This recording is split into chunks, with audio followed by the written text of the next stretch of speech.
The NFL's annual coaching churn has a way of exposing the league's restlessness. And as the 2026 cycle begins to spin, it feels louder than usual. Black Monday once again arrived with its familiar brutality. A single day that wiped away months and years of work from multiple head coaches and set off a league-wide scramble for the next answer. The early hours of the carousel always follow the same rhythm. Teams talk themselves into experience, then out of it. They crave innovation but fear risk. They want instant credibility without the baggage of past failures. In that tension, the search often turns inward, recycling familiar names who have already worn an NFL headset. But every few years, when the pool feels shallow and the league hungers for something different, the conversation drifts toward Saturdays, toward college football, and toward the coaches who are shaping players before they ever cash a professional paycheck. The path from college football to the NFL is neither straight nor predictable, yet it remains deeply embedded in the league's DNA. Almost every NFL coach has passed through a college program at some point, learning how to teach fundamentals, manage egos that are not yet fully formed, and build systems that work with constant turnover. College football is where schemes are stress-tested, where tempo and creativity are born out of necessity, and where leadership is forged in environments that demand equal parts motivation and adaptability. In an NFL landscape currently short on fresh, proven play callers who are not recycled head coaches, the appeal of a college mind with momentum feels stronger than it has in years. This cycle may not produce a shock hire straight from a college sideline, but the league is watching closely, taking notes and positioning itself for what comes next. There are names that continue to surface in league circles, coaches whose trajectories suggest that an NFL call is not a matter of if, but when. Among them are leaders who command blue blood programs, innovators who understand modern quarterback play, and veterans whose resumes still spark curiosity despite recent turbulence.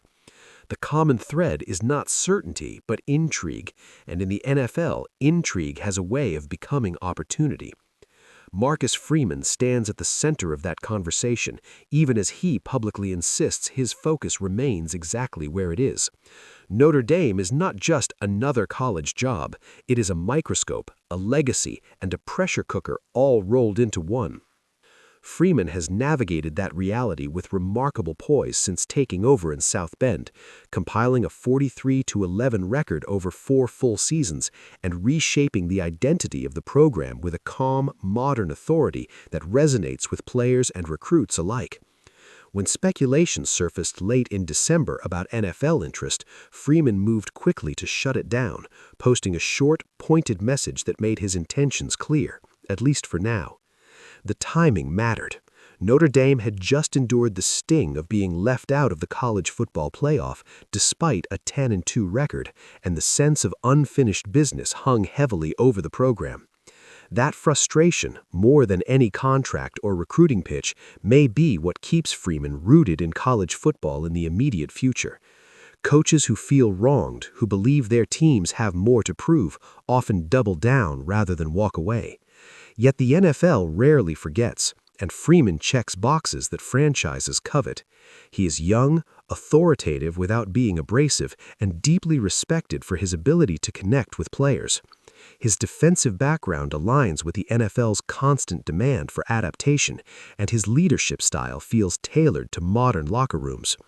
Even if 2026 is not the moment, it is difficult to imagine a future carousel where Freeman's name does not resurface, especially if Notre Dame continues to win at its current pace.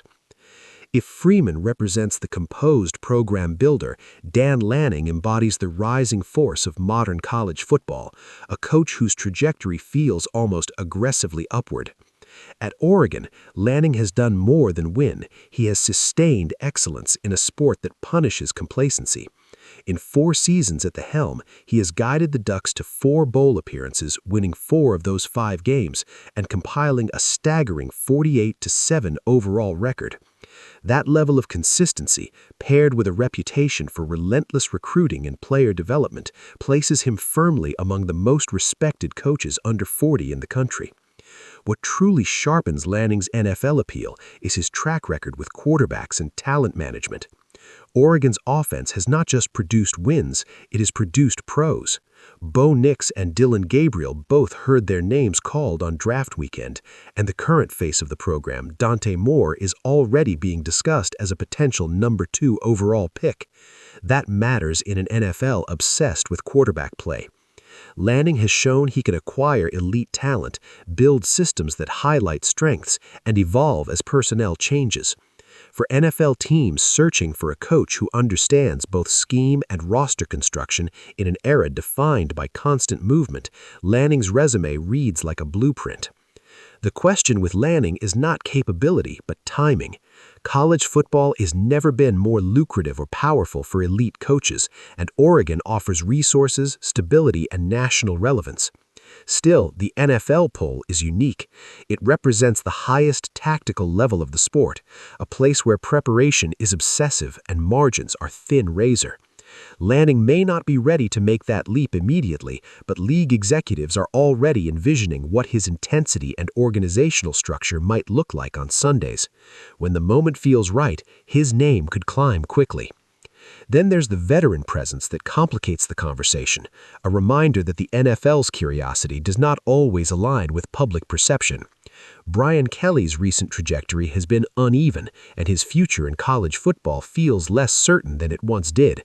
But resumes don't disappear simply because momentum stalls. Entering the 2025 season, Kelly still owned one of the best winning percentages among active college coaches, a testament to decades of sustained success across multiple programs. While the idea of him stepping directly into an NFL head coaching role may feel unlikely, the NFL has a long history of valuing experience in unexpected ways. For NFL teams reshaping staffs from the ground up, Kelly's background as a program architect and offensive mind could hold appeal in a different capacity. Coordinator roles, senior advisory positions, or assistant head coach titles often go to seasoned coaches who understand structure and accountability. The NFL is not always searching for the next face of the franchise. Sometimes it's searching for stabilizers, teachers, and problem solvers who can support a younger head coach or quarterback.